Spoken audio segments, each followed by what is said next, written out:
ஆடி மாதத்தில் பெண் குழந்தை பிறந்தா நல்லதில்லை. இப்படி யாராவது சொல்லி நீங்கள் கேள்விப்பட்டிருக்கிறீர்களா? ஆனா இந்த நம்பிக்கையின் பின்னாடி இருக்கும் உண்மை என்ன தெரியுமா?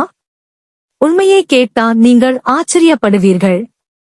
இன்று இந்த வீடியோவில் ஆடி மாதத்தில் பெண் குழந்தை பிறந்தால் உண்மையிலேயே கெட்டதா?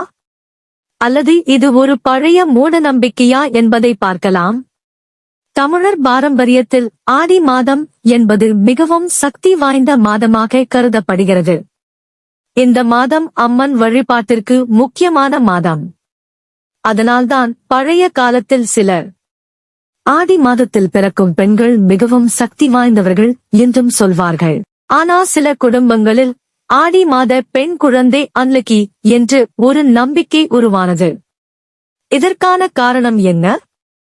பழைய காலத்தில் ஆடி மாதத்தில் அதிக மழை, பொருளாதார சிரமம், விவசாய பிரச்சனைகள் போன்ற காரணங்களால் மக்கள் சில விஷயங்களை நம்ப ஆரம்பித்தார்கள். அது தலைமுறையாக வந்து இன்று வரை சிலரிடம் இருக்கிறது. ஆனா உண்மையில் ஒரு குழந்தையின் வாழ்க்கையை தீர்மானிப்பது அவள் பிறந்த மாதம் கிடையாது. அவளுடைய குணம், கல்வி, முயற்சி, குடும்ப அன்பு இதுதான் அவளின் எதிர்காலத்தை உருவாக்கும்.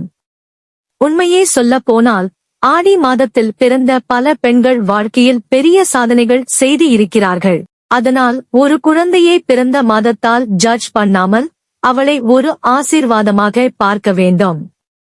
இந்த விஷயத்தை பற்றி நீங்கள் என்ன நினைக்கிறீர்கள்? ஆடி மாத பெண் குழந்தை பற்றி உங்கள் வீட்டில் என்ன சொல்வார்கள்? கமெண்ட்ல சொல்லுங்க. இந்த வீடியோ பிடித்திருந்தால் லைக், ஷேர், சப்ஸ்கிரைப் பண்ண மறக்காதீங்க.